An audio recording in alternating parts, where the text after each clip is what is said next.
Sir প্রথমে তো আপনাকে ধন্যবাদ জানাই যে আপনি আমাদের ডকুমেন্টারিতে অংশগ্রহণ করতে রাজি হয়েছেন। স্যার যেমনটা আপনি জানেন আমরা আমাদের ডকুমেন্টারির সাহায্যে সিরিয়াল কিলারদের সাইকোলজি মানে এদের মনোবিজ্ঞানকে ভালোভাবে জানার চেষ্টা করছি। স্যার তাহলে আপনি এ ব্যাপারে কি বলবেন? দেখুন, সিরিয়াল কিলার একজন বিশেষ ধরনের অপরাধী, বিপজ্জনক অপরাধী। এমনি সাধারণ আসামিরা ওদের কাছে কোনো মোটিভ থাকে, কোনো কারণ থাকে খুন করার জন্য, কিন্তু সিরিয়াল কিলার না, ওদের কাছে কোনো মোটিভ নেই, শুধু নিজেদের শখ পূরণ বা এন্টারটেইনমেন্টের জন্য খুন করে। ওরা প্রায় লোকেদের ওপরে বা পরিস্থিতিকে নিজের গ্রিপে রাখার চেষ্টা করে, আর তাছাড়া নিজেদের সিরিয়াল কিলিং ওষুধের ওপরেও অ্যাপ্লাই করে দেখে, তারপরে মানুষের ওপরে। আচ্ছা, এটা কখনো বলা যায় না যে ও কাকে বা কোন কোন লোককে নিজের শিকার তৈরি করবে। সে ছেলেও হতে পারে, মেয়েও হতে পারে, সে এজেড বা ইয়াংও হতে পারে।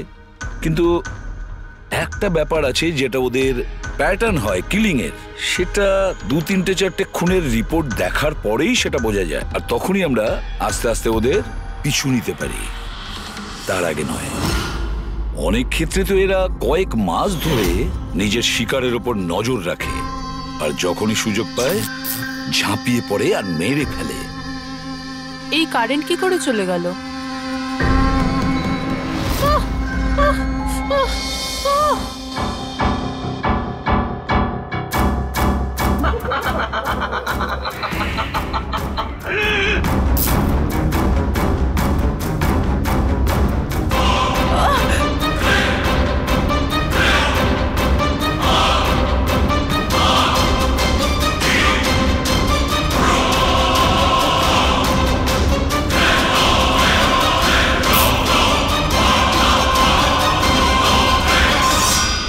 গড, এই কারেন্টটা এখনই যাওয়ার ছিল।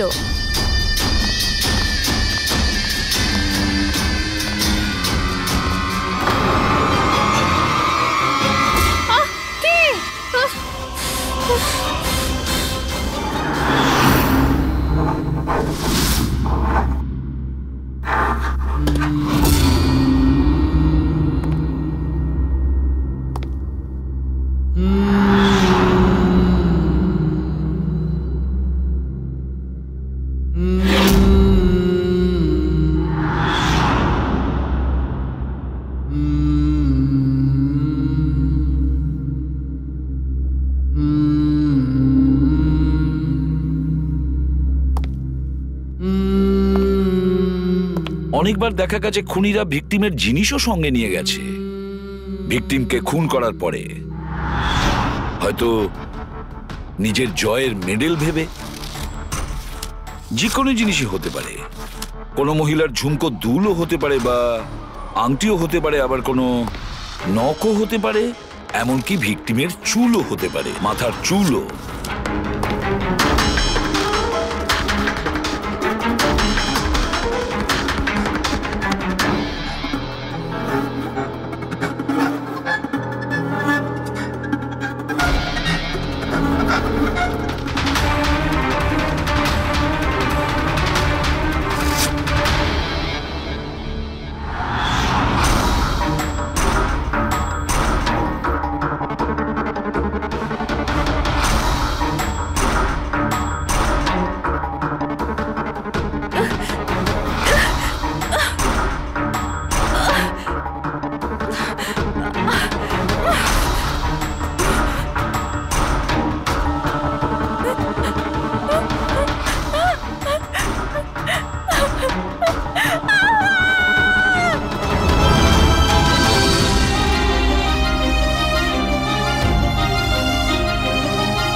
চুল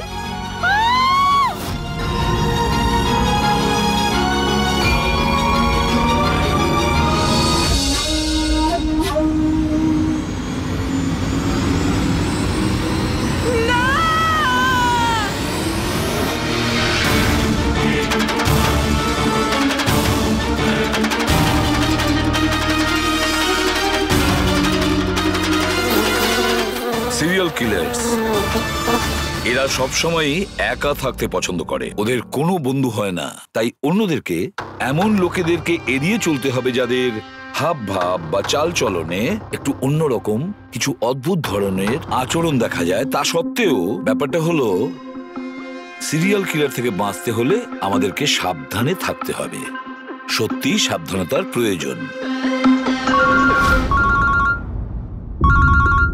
হ্যালো, এসিপি পদ্মমান হিয়ার। কোথায়? ঠিক আছে, আমরা এখনই পৌঁছচ্ছি। Okay, thank you. সরি, যেতেই হবে। No problem sir. স্যার কিন্তু থ্যাংক ইউ, আপনি আপনার মূল্যবান সময় আমাদের দিয়েছেন। Wish you all the best for your thank documentary. You sir, thank you very much. আবার দেখা হবে। ওকে, একদম sir. Thank you very much. Bye by.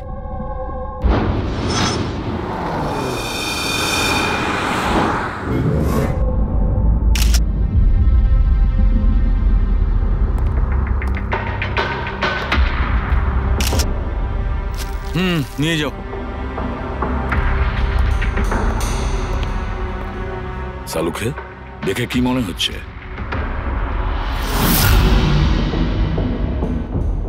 বস, মৃত্যুর কারণ এখনো কিছু বুঝতে পারছি না। ল্যাবে নিয়ে গিয়ে দেখছি। আর ডক্টর, এই চিহ্ন? হ্যাঁ দয়া, এই যে চেয়ারে বাঁধা ছিল দড়ি দিয়ে, তারই চিহ্ন এটা। বস, আমি যাচ্ছি, ল্যাবে গিয়ে চেক করছি। স্যার, দিয়া এই পেন্ডেন্টটা পড়েছিল। কোনো বিশেষ লোকের কি এটা? স্যার, এই পেন্ডেন্টে জিপিএস বেস সেফটি অ্যালার্ম আছে। এই পেন্ডেন্ট পরে থাকা ব্যক্তি যদি কোনো বিপদে পড়ে, এই পেন্ডেন্টটা দুবার প্রেস করলে পেন্ডেন্ট পরে থাকা ব্যক্তির ইমার্জেন্সি লিস্টে যে কটা নাম্বার থাকবে তাদের কাছে একটা এসওএস মেসেজ যাবে যে এই ব্যক্তি বিপদে আছে। আচ্ছা, কাল রাত্রে এই পেন্ডেন্টটা দুবার টিপেছিল? হ্যাঁ স্যার, কটার সময়? প্রায় 12:30টার সময়। আর ওর এই এসওএস মেসেজ ওটা কার কাছে গেছে? স্যার, ওই দুজনের কাছে। এদিকে এসো। কি নাম তোমাদের? সমর। সমর। নবীন। নবীন। কি সম্পর্ক ছিল দিয়ার সাথে তোমাদের? স্যার, আমার গার্লফ্রেন্ড ছিল। স্যার, আমার কলেজের বন্ধু। যখন দিয়া তোমাদের এসওএস মেসেজ করলো তখন তোমরা কিছু করোনি কেন? হ্যাঁ স্যার, এটার জন্য আমারও আফসোস হচ্ছে যে আমি ফোনটা সাইলেন্ট কেন রেখেছিলাম। যদি আমি ফোনটা সাইলেন্ট না রাখতাম, স্যার, আজ দিয়া বেঁচে থাকতো। ফোন সাইলেন্ট ছিল। আর তোমার নবীন, তোমার ফোনটাও সাইলেন্ট মোডে ছিল? না স্যার, স্যার আমি শুয়ে পড়েছিলাম আর আমি বুঝতেই পারিনি কখন আমার ফোনের ব্যাটারি ডেড হয়ে গেছিল। আশেপাশের ঘটনা থেকে আমি ওকে এই পেন্ডেন্টটা এনে দিয়েছিলাম, কিন্তু লাভ কি হলো যখন এটা কোনো কাজেই এলো না। ওই ঘটনার ব্যাপারে বলছো? ওই যে চুল কাটা গেছে ওই মেয়েদের? হ্যাঁ স্যার। হ্যাঁ স্যার, এরকম ঘটনা অনেক ঘটেছে এই চত্বরে।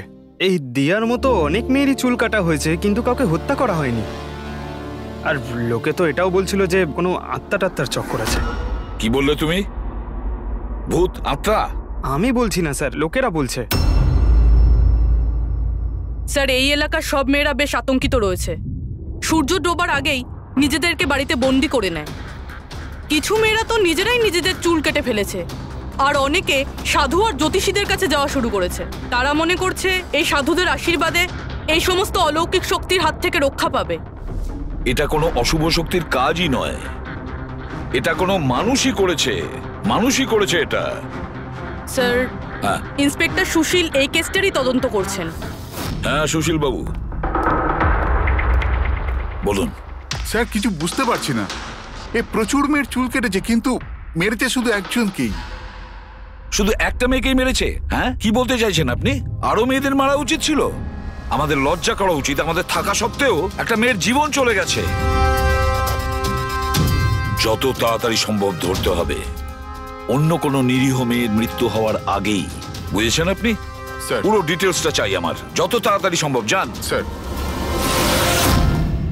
স্যার, হ্যাঁ ফেডরিক, এই নিন এই পুরো কাণ্ড কারখানার সমস্ত ফাইল। ইন্সপেক্টর সুশীল এই মাত্র পাঠিয়েছেন। কটা ফাইল পাঠিয়েছে? 8টা। দয়া, অভিজিৎ, ফাইলগুলো ভালো করে স্টাডি করো, চেক করো, দেখো। আর প্রত্যেকটা মেয়ের সাথে কথা বলে দেখো, জিজ্ঞাসা করো ওদের সাথে কি করা হয়েছে। দিয়া ছাড়া আর কোনো মেয়ের যেন প্রাণ না যায়। অদিতি, আপনি বলেছিলেন যে আপনি বিছানায় বসে লাইট অফ করেছিলেন, তারপর কি হয়েছিল? স্যার হঠাৎ করে একটা জোরালো আলো আমার চোখে পড়লো, আর তারপরে কি হলো আমার কিচ্ছু মনে নেই। আমার শুধু ওই উজ্জ্বল আলো মনে আছে, তার বেশি আর কিচ্ছু নয়। আচ্ছা, তারপরে কি হয়েছিল? ঘরের আলো বন্ধ হয়ে যাওয়ার পর আমার চোখে একটা জোরালো আলো পড়লো, আর তারপর আমি আর কিছু দেখতে পাচ্ছিলাম না। আমার চোখ একদম ধাঁধিয়ে গেছিল। আচ্ছা, জ্ঞান ফিরে আসার পরে কি হয়েছিল? যখনই আমার চোখটা খুললো আমি দেখলাম কেউ আমার চুল কেটে নিয়েছে। আমি চেঁচালাম আর তারপর আমি পুলিশকে কল করলাম। হ্যাঁ স্যার, আমিও একটা খুব জোরালো আলো দেখেছিলাম, যেরকম টিভিতে দেখেছিলাম সব মেয়েদের সাথে হয়েছে, ওরকম আমার সাথেও হয়েছে। ওই ভূতটা আমার চুল সব কেটে দিয়েছে। ভূত নয়, অপরাধী। এই আপনার হাতে কি রয়েছে? স্যার আমার চুল। আপনার চুল? ও অপরাধী তোমার চুল কেটে নিজের সঙ্গে নিয়ে যায়নি? না তো।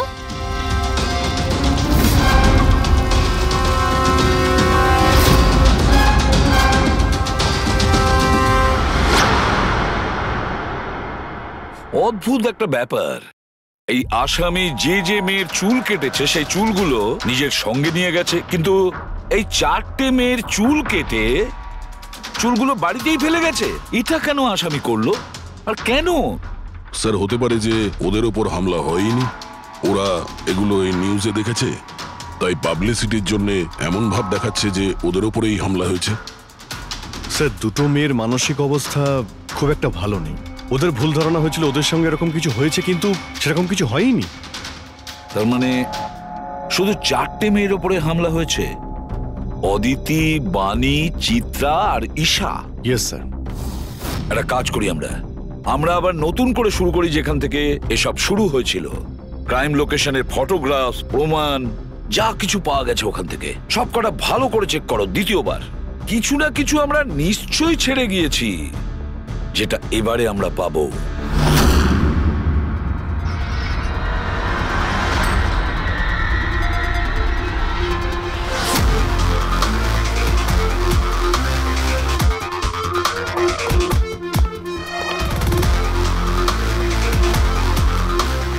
অদিতি, বাণী,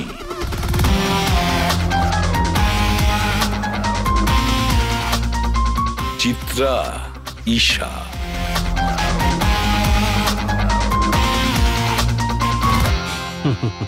পেয়ে গেছি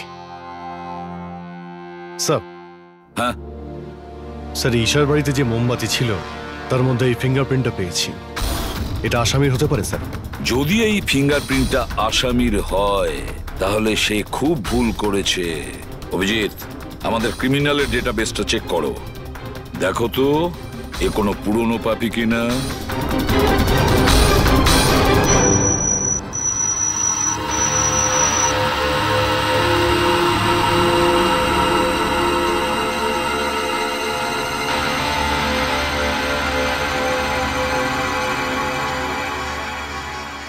স্যার। হ্যাঁ বলো। স্যার, এ তো পুরনো পাপি, কিন্তু 17 বছর বয়স। 17 বছরের? হ্যাঁ স্যার, এই 17 বছরের বাচ্চাটা কুনাল, আর কয়েক মাস আগেই মদ খাওয়ার অপরাধে আন্ডারএজ ড্রিঙ্কিং এর জন্য একে গ্রেপ্তার করা হয়েছিল। মাত্র 17 বছরের ছেলে এইসব কাজ করছিল? এটা তো ওর সাথে দেখা করলেই জানা যাবে। এমনিতে তো সিরিয়াল কিলাররা অ্যাডিকশনের মধ্যেই থাকে, নেশা করে, ড্রাগস নেয়। এ থাকে কোথায়? স্যার, এ চুনাপট্টিতে থাকে। চুনাপট্টি? তাহলে আর দেরি কেন, দেখা করে আসো ওর সাথে চুনাপট্টিতে। বিশ্বাসই হচ্ছে না, একটা 17 বছরের ছেলে এইসব কাজ করছে কি করে?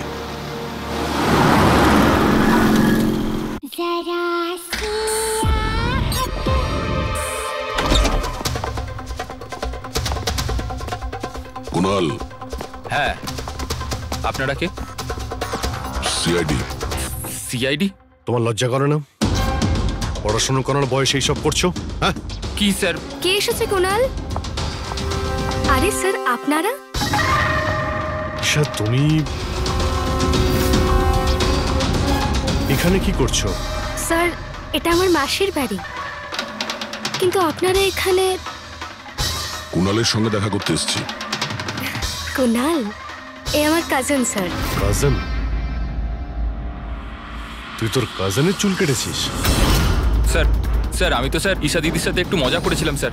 স্যার আমি ওই চুল কেটে দেওয়া লোকটার ব্যাপারে নিউজ পেপারে পড়েছিলাম স্যার। আমি ভাবলাম এই মজাটাও একটু ঈশা দিদির সাথে করা যাক। মা, মা আমার চুল, আর মা আমার সব চুল ও কেটে চিল্লে চিল্লে দিয়েছে। সারা বাড়ি মাথায় তুললো আর পুলিশকে ফোন করে দিল স্যার। আমি ভয় পেয়ে গেছিলাম স্যার, সেই জন্য আমি ওই চুলগুলো ফেলে দিলাম স্যার আর চুপচাপ বাড়ি থেকে বেরিয়ে গেলাম স্যার। তুই এত বাজে মজা করেছিস আমার সাথে। দিদি সরি, আমি তোকে কখনো ক্ষমা করব না, কখনো সরি নয়। সরি দিদি সরি সরি স্যার। স্যার আমি শুধু ঈশা দিদির চুল কেটেছিলাম স্যার, বাকি কোনো মেয়ের চুল কাটিনি আমি স্যার। আমরা তোমার কথা বিশ্বাস করবো কি করে? আপনি চাইলে আমার মাকে জিজ্ঞেস করে নিন স্যার, যে দিন ওই ঘটনাগুলো ঘটেছে ওই দিন আমি বাড়িতেই ছিলাম স্যার। তোর সব জিনিসটা মজা লাগে না জানিস? যখনই ওই মুহূর্তের কথা ভাবি ভয়ে বুকটা আমার কেঁপে ওঠে। দিদি সরি দিদি তোমার সরি। ভাগ্য ভালো যে আমরা তোমাকে অ্যারেস্ট করছি না।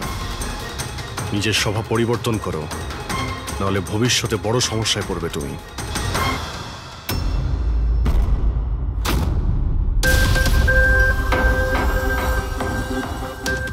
সমস্ত সিরিয়াল কিলার বা সিরিয়াল অ্যাটাকার নিজের ভিকটিমকে একটা প্যাটার্নে চুজ করে। হ্যাঁ ঠিকই বলেছো দয়া। হ্যাঁ এরকমই তো হয়। তোমার মনে আছে তো দয়া ওই কেসটা, যেখানে কিলার 40 থেকে 50 বছরের মাঝে বিজনেসম্যানকে চুজ করেছিল নিজের শিকার করার জন্য? হ্যাঁ স্যার, একটা কেসে স্যার সিরিয়াল কিলাররা তাদেরই টার্গেট করতো যাদের কাছে লাল গাড়ি আছে। ঠিক ওই রকমই এই মেয়েগুলোর কেসেও একটা ফিক্সড প্যাটার্ন আছে। স্যার সব মেয়েদেরই বয়স প্রায় 20 থেকে 35-এর মধ্যে। আর এরা সবাই ইন্ডিপেন্ডেন্ট ছিল স্যার, চাকরি করতো আর বাড়িতে একলা থাকতো। সবচেয়ে ইম্পর্টেন্ট কথা, প্রত্যেকের চুল কিন্তু লম্বা ছিল।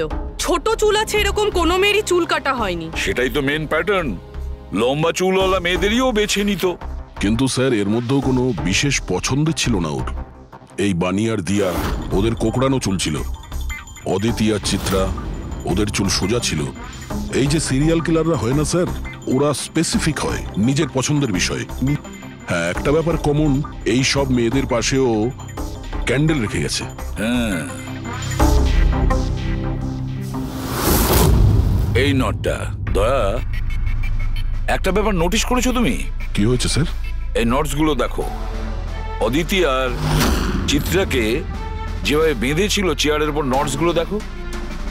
এখানে এক রকমের নোটস, আর দিয়া আর বাণীকে যেভাবে বেঁধেছিল এই নোটস গুলো একেবারে আলাদা। দয়া, যে নোটস দিয়ে দিয়া আর বাণীকে বাঁধা হয়েছিল এই নট গুলোকে বোলাইন নট বলে। বোলাইন নট যেরকম টাইয়ের হয় না, আর এই নট গুলোকে বলে triple barrel not. Triple barrel not. কেউ কাউকে যদি বাঁধে স্যার, তাহলে তো একই রকম গিট ব্যবহার করবে, কিন্তু ও দু ধরনের গিট ইউজ করেছে।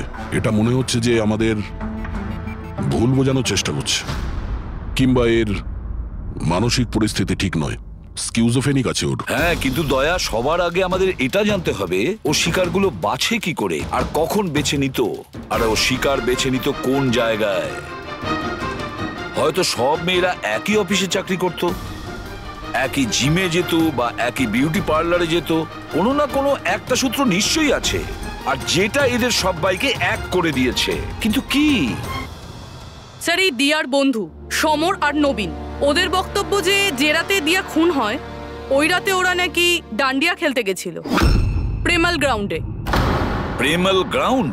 হ্যাঁ স্যার, চিত্রা ওখানেই গেছিল ডান্ডিয়া খেলতে, যেই রাতে ওর চুল কাটা হয়েছিল।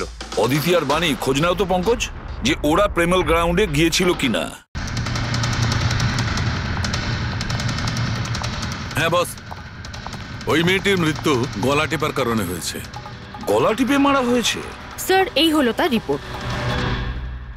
স্যার, হ্যাঁ স্যার আপনার সন্দেহ ঠিক ছিল স্যার। অদিতি আর বাণী সেই রাতে ডান্ডিয়া খেলতে গেছিল যে রাতে ঘটনাটা ঘটেছিল। তার মানে হলো দয়া, আসামি প্রেমেল গ্রাউন্ডে যেত ডান্ডিয়া প্রোগ্রামে, আর কোনো লম্বা চুলওয়ালা মেয়েকে ও বেছে নিত নিজের শিকারের জন্য। ওখান থেকে বেরোনোর পর ওকে ফলো করে আর সুযোগ পেয়েই কাজ হাসিল করে নেয়। তাহলে তো একে ধরা কঠিন নয় দয়া। সেটা কি করে স্যার? ফেডরিক, ইঁদুরকে ধরার জন্য তাকে লোভ দেখানো হয়, তারপরে ওকে ট্র্যাপে ধরে পেলে আর ব্যাস, ঠিক ওই রকমই শিকার ঠিক ঘুরে ফিরে আসবে প্রেমেল গ্রাউন্ডে ডান্ডিয়া প্রোগ্রামে, আর আমরা তার অপেক্ষা করব। কিন্তু স্যার নবরাত্রি তো শেষ হয়ে গেছে, তাহলে পরের বছরের জন্য ওয়েট করতে হবে। নবরাত্রি শেষ হয়ে গেছে তো কি হয়েছে, ডান্ডিয়ার প্রোগ্রাম আমরা নিজেরা অ্যারেঞ্জ করব, পুরো এরিয়াতে অ্যাডভার্টাইজমেন্ট করব, ব্যানার লাগাবো, আর এইবার আসামির জন্য শিকার আমরা তৈরি করব। আমরা কিভাবে স্যার? সিম্পল ব্যাপার ফেডরিক। এবারে ডান্ডিয়ার প্রোগ্রামে থাকবে একজন লম্বা কোকড়ানো চুলওয়ালা মেয়ে, আর দ্বিতীয় একটি মেয়েও থাকবে, লম্বা সোজা চুলওয়ালা একটি মেয়ে।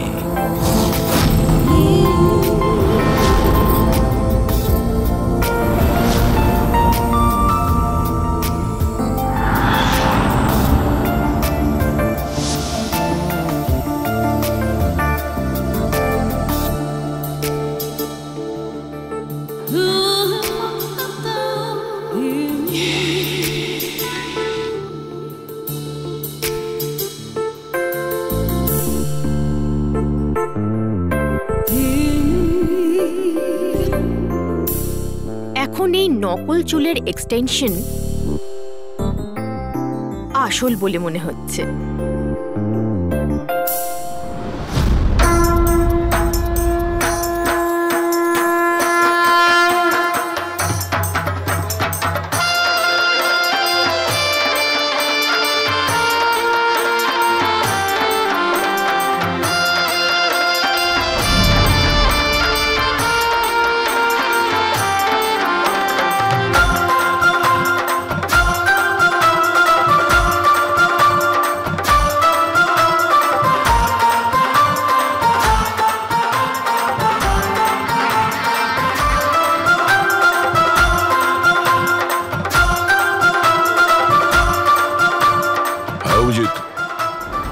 সবকিছু ঠিক আছে?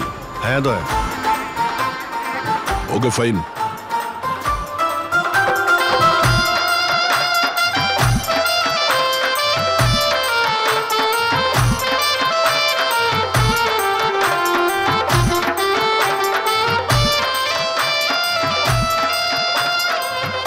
High ma'am. হাই। ওয়াও, আপনি তো খুব সুন্দরী। আপনার মেকআপ খুব সুন্দর হয়েছে, স্পেশালি আপনার কার্লি হেয়ার খুব সুন্দর লাগছে। Thank you. You welcome.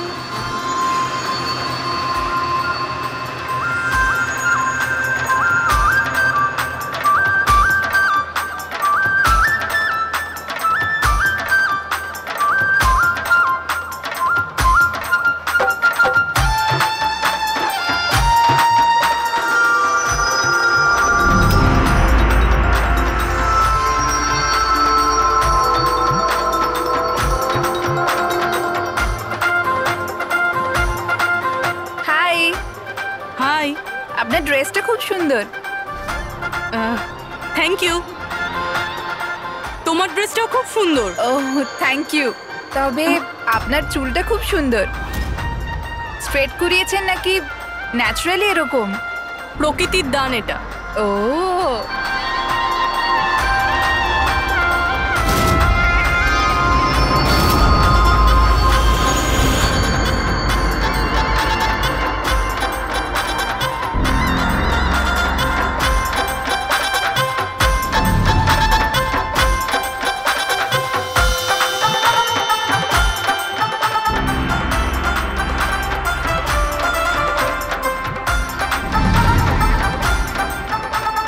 শোনো, আমার পাশে একটা ছেলে ডান্স করছে, একটু গন্ডগোলের মনে হচ্ছে।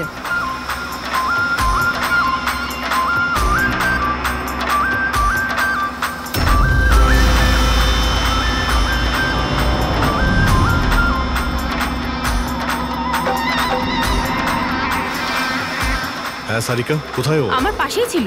এখানে ছিল, তাহলে গেল কোথায়?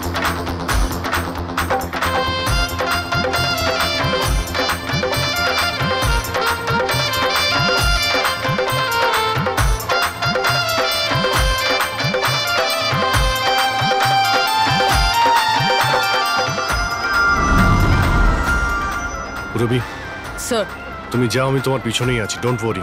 Okay sir.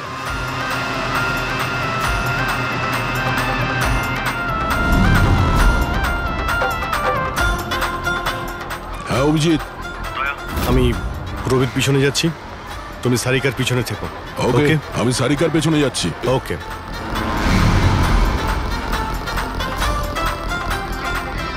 সারিকা, হ্যাঁ ঘাবড়িও না, আমি তোমার পেছনে যাচ্ছি, তুমি নিশ্চিন্তে যাও। ওকে।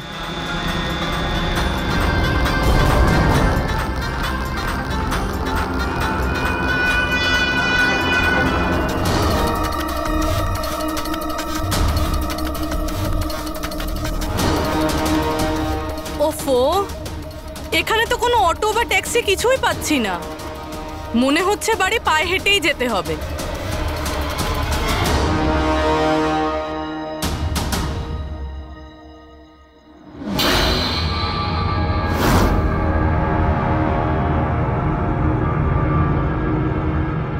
স্যার, কেউ পিছু নিয়েছে নাকি? না, এখনো পর্যন্ত কাউকে দেখতে পেলাম না। তুমি এগিয়ে যাও, যদি কেউ তোমায় ফলো করে।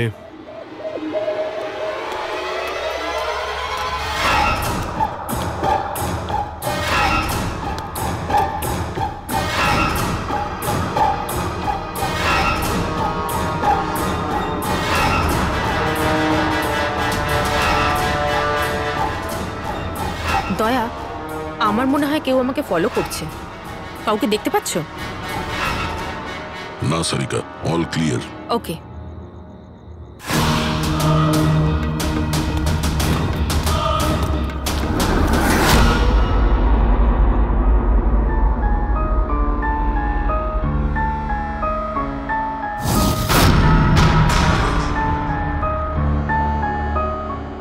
স্যার, সব ঠিক আছে? স্যার, হয়তো আজকে অ্যাটাকার ডান্ডিয়া খেলতে আসেইনি, নয়তো স্যার অন্য মেয়ের পিছনে গিয়েছে।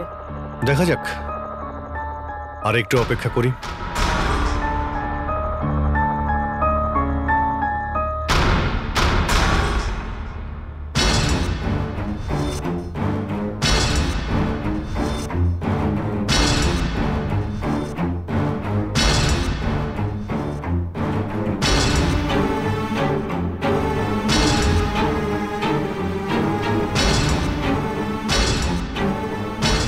সারিকা, সব ঠিক আছে?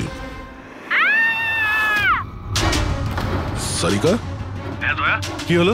মনে হচ্ছে সারিকার উপর অ্যাটাক হয়েছে। সারিকার উপর অ্যাটাক হয়েছে পুরবি, আমি ওখানে যাচ্ছি। স্যার, আমিও আসছি।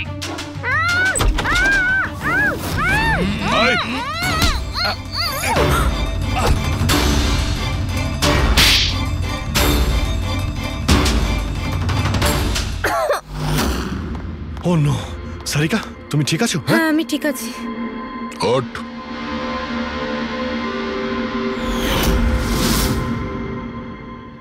আরে, এ তো ওই ছেলেটা যে ওখানে ছিল।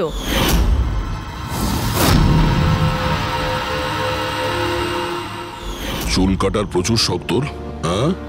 তোর জন্য সেলুন খোলাচ্ছি আমরা। বল, দিয়াকে কেন মেরেছিস? না না না স্যার, আমি কাউকে মারিনি। কথা বলছিস? না স্যার, আমি কাউকে মারিনি স্যার, সত্যি বলছি। মেয়েদের চুল কাটিস? হ্যাঁ, দেখি কি এসব। সাইনোফোলিমাস? সাইনোফোলেমাস? এটাতে তো মানুষ বড় জোর সেন্সলেস হতে পারে, মরে যেতে পারে না। স্যার, আমি বলেছিলাম তো স্যার, আমি কাউকে মারিনি। আমি শুধু মেয়েদের অজ্ঞান করবার জন্য এটা ব্যবহার করতাম, যাতে করে ওদের চুলগুলো ভালোভাবে কাটতে পারি। দিয়াকে মেরেছিস কিভাবে?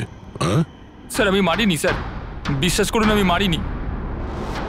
আচ্ছা সারিকা, আচ্ছা এটা কি পসিবল যে এই কেমিক্যালস দিয়ে দিয়ার খুন হতে পারে? যদি ওর এতে অ্যালার্জি থেকে থাকে তাহলে সেক্ষেত্রে ওর মৃত্যু হতে পারে, আদারওয়াইজ। তাহলে দেখো একবার টেস্ট করে কি জানতে পারা যায়। হ্যাঁ, টেস্ট করে দেখছি। আর তুই চল, তোর বিরুদ্ধে চুল কাটা হবে, চল। আচ্ছা, পুরবি কোথায়? ওর তো এখানে আসার কথা ছিল। পুরবি তো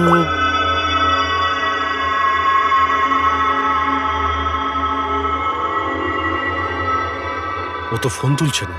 পুরবি ল্যান্ডলাইনে ট্রাই করো।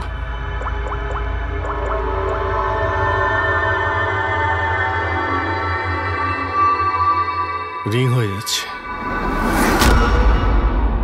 পুরবি,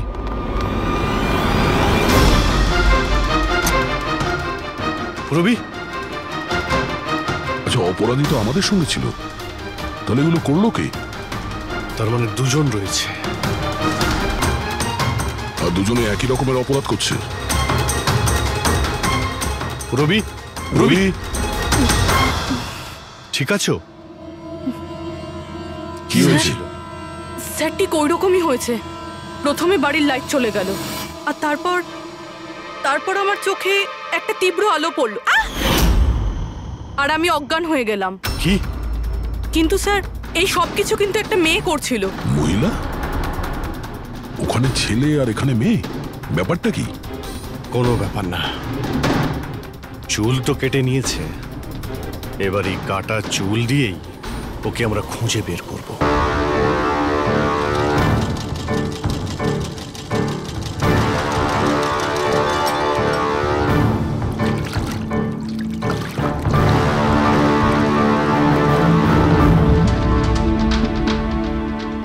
দেখুন সুমন ম্যাডাম, আপনি একটু বেশি ডিমান্ড করছেন। দেখুন গগন বাবু, আপনি যে কাজটা দিয়েছেন না সেটা খুব সোজা নয়, খুবই বিপজ্জনক। আপনাকে আমাদের টাকা বাড়াতেই হবে। ঠিক আছে, আমার উপর ভরসা রাখুন, আমি পরে বাড়িয়ে দেবো। পরে নয়, এখনই বাড়ান।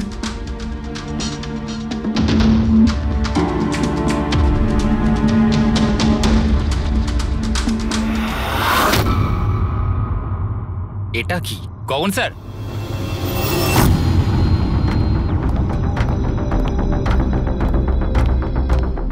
এই দেখুন, চুলের ভেতর কি অদ্ভুত একটা উকুন।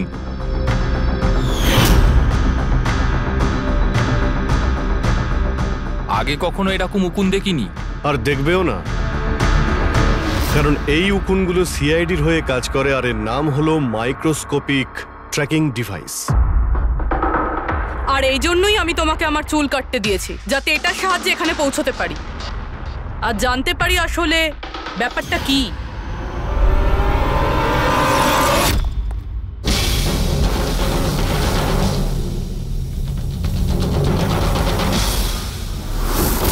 স্যার আমার কোনো দোষ নেই, আমি গগনবাবুর থেকে টাকা পেয়েছিলাম এসব করার জন্য।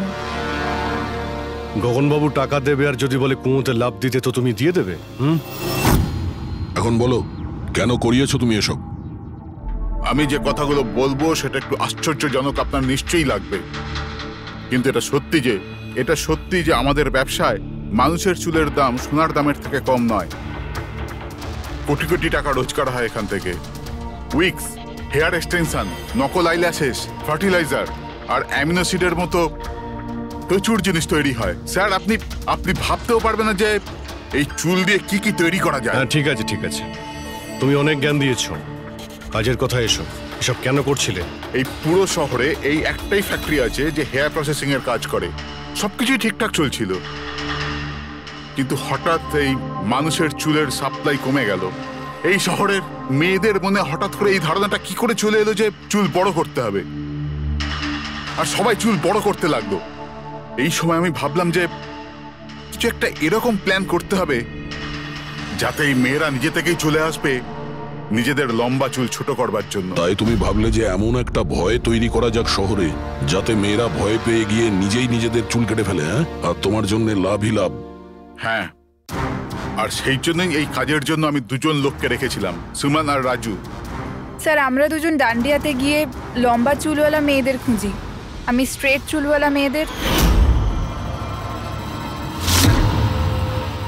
আরও কার্লি চুলওয়ালা মেয়েদের। আমরা ওদের পিছু নিয়ে ওদের বাড়ি অবধি যাই, 800 লুমিনের জোরালো আলোর ফ্ল্যাশ লাইট ওদের চোখে আমরা ফেলি, তারপরে আমরা কেমিক্যাল দিয়ে ওদের অজ্ঞান করি, ওদের চুল কাটি, তারপর আমরা ওখান থেকে পালিয়ে যাই। ঠিক আছে, এটা তো বুঝলাম কেন আর কিভাবে করতে, কিন্তু এইসব করতে গিয়ে দিয়াকে খুন করলে কেন? স্যার আমি মারিনি ওকে, জানি না কি করে মারা গেল। হয়তো সেই সমস্ত কেমিক্যালের জন্য যা দিয়ে তোমরা মেয়েদের অজ্ঞান করতে, হয়তো ওই কেমিক্যালের জন্য ওর অ্যালার্জি হয় আর তাতেই ওর মৃত্যু ঘটে। স্যার আমি কি করে জানবো যে ওর অ্যালার্জি ছিল? আর এরকম আপনারা আমায় মিথ্যে খুনের মামলায় গ্রেফতার করতে পারেন না।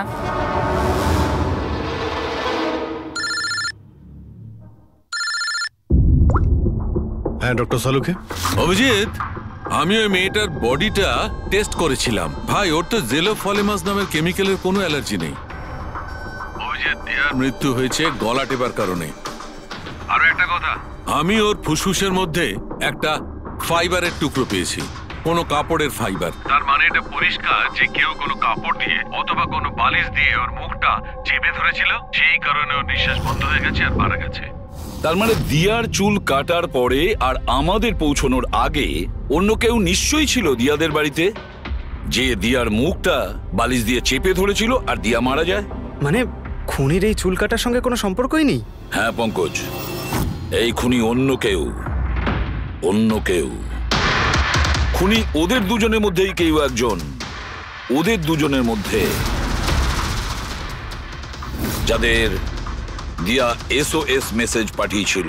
সমর, তোমার মোবাইল ফোনটা সাইলেন্ট মুডে ছিল, এই জন্য দিয়ার পাঠানো SOS মেসেজ তুমি দেখতে পাওনি।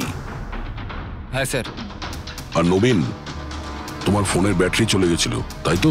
Right sir. মিথ্যে। স্যার, আমরা মিথ্যে কথা কেন বলবো স্যার? তাহলে কি মোবাইল কোম্পানি মিথ্যে কথা বলছে? হ্যাঁ, এটা ওদেরই রিপোর্ট। এই রেকর্ড অনুযায়ী পরিষ্কার বোঝা যাচ্ছে যে তোমরা দুজন তোমাদের বাড়িতে ছিলে না। স্যার, আমি আমার বাড়িতেই ছিলাম স্যার। আবার মিথ্যে বলছো তুমি। তুমি রাধিকার বাড়িতে ছিলে, রাধিকার বাড়িতে। রাধিকা? স্যার, আমি কোনো রাধিকাকে সেই রাধিকা তোমার দ্বিতীয় গার্লফ্রেন্ড, যার জন্য তুমি দিয়ার সঙ্গে ব্রেকআপ করতে চাইছিলে। ওহো, আমরা কি করে জানতে পারলাম? সেটা আসলে এই ডায়েরির জন্য, দিয়ার পার্সোনাল ডায়েরি। চিনতে পারলে? এর মধ্যে ওর সব কথা লেখা রয়েছে। তোমায় খুব ভালোবাসতো, তাই না? অতটাই ভালোবাসতো যতটা নবীন ভালোবাসতো দিয়াকে। কি? নবীন, তুই দিয়াকে ভালোবাসতিস? হ্যাঁ, এত ভালোবাসতো যে সবসময় দিয়ার সিকিউরিটির কথা চিন্তা করতো, আর সেই কারণেই ওকে এই পেন্ডেন্ট এনে দিয়েছিল। আর SOS মেসেজ পাওয়ার পরে ও খুব তাড়াতাড়ি ওর বাড়িতে পৌঁছেছিল। তো নবীন সেই রাতে কি হয়েছিল সেটা তুমি বলবে নাকি আমরা বলবো? স্যার, ওই রাতে দিয়া দিয়া দিয়া দিয়া ওঠো, দিয়া জল, দিয়া দিয়া দিয়া ওঠো, দিয়া দিয়া তুমি ঠিক আছো? দিয়া, এসব কে করেছে? তোমাকে কে বেঁধেছে? সমর কোথায়? কি বললে তুমি? সমর কোথায়? আমি আমার সব কাজ ছেড়ে তোমার কাছে ছুটে চলে এলাম, আর তুমি এখন বলছো সমর কোথায়? SOS মেসেজ তো ও পেয়েছে, তাহলে ও সাহায্য করতে কেন এলো না যখন তোমার ওকে সব থেকে বেশি প্রয়োজন? দিয়া শোনো, যদি এই দুনিয়ার সব থেকে বেশি কেউ তোমায় ভালোবাসে, তবে শুধু সেটা আমি, আর কেউ নয়, সমরও নয়। নবীন, আমি তোমার ভাবনাকে সম্মান করি, কিন্তু আমি তোমাকে ভালোবাসি না।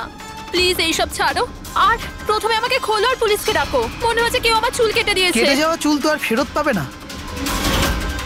কিন্তু ভেঙে যাওয়া হৃদয় দ্বিতীয়বার আর জুড়তে পারে না। নবীন, নবীন কোথায় যাচ্ছ? নবীন, কি করছো? নবীন, নবীন, নবীন! যদি আমি দিয়াকে এত না ভালোবাসতাম, তাহলে আমি হয়তো ওর প্রাণও নিতাম না। ভালোবাসা, যাকে তুমি ভালোবাসা বলছো সেটা ভালোবাসা নয়, স্বার্থপরতা। যদি তুমি দিয়াকে সত্যিই ভালোবাসতে, তাহলে ওর খুশিটাকেই তুমি নিজের খুশি মনে করে নিতে, কিন্তু না, তুমি শুধুমাত্র ওকে পেতে চেয়েছিলে, ব্যাস। নিজের ভালোবাসা বাঁচাতে সবাই নিজের প্রাণ পর্যন্ত দিয়ে দেয়। ভালোবাসার গলা টেপে না, ভালোবাসার মিথ্যে নাটকে তোমাকে খুনি তৈরি করেছে। নিজেরই ভালোবাসাকে তুমি খুন করে দিয়েছো, মেরে ফেলেছো দিয়াকে। তোমার হয়তো ফাঁসিই হবে।